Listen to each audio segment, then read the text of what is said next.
បងហូនដឹងទេ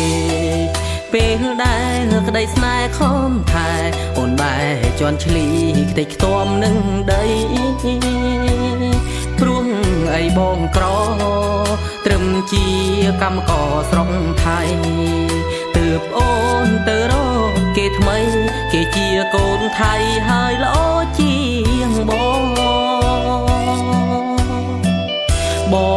វិលមកវិញបាត់អូនទៅណាលឺនាងចិត្តខាងប្រាប់ថា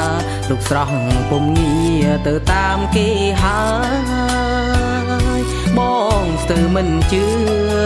ចូលក្នុងម្ដងទៀតអូនអើយក្នុងបន្ទប់គ្មានសល់អ្វីឡើយពុទ្ធោព្រះអើយឲ្យបងឈឺសានាងក្របានត្រឹមទឹកភ្នែកជូនពរសូមឲ្យស្រីស្រង់បវរអូនបានក្តីសុខនឹងគេព្រោះអីបងក្រ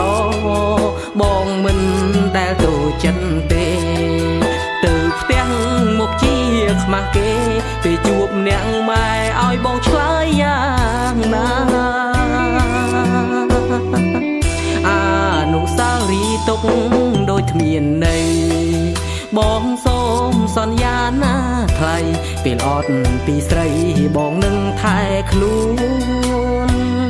របស់របរនៅសល់ដុតចោលឲ្យឆេងសាបសូន្យព្រោះមិនចង់ឲ្យនឹកអូនធ្វើឲ្យរូបបងគ្មានកម្លាំងធ្វើការ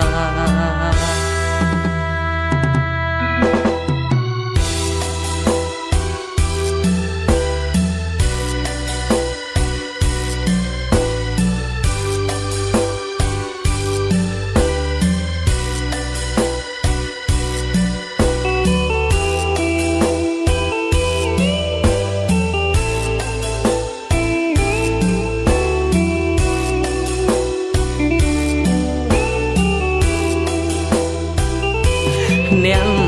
ក្របានត្រឹមទឹកភ្នែកជូនពរសូមឲ្យស្រីស្រង់បវរអូនបានក្តីសុខនឹងគេ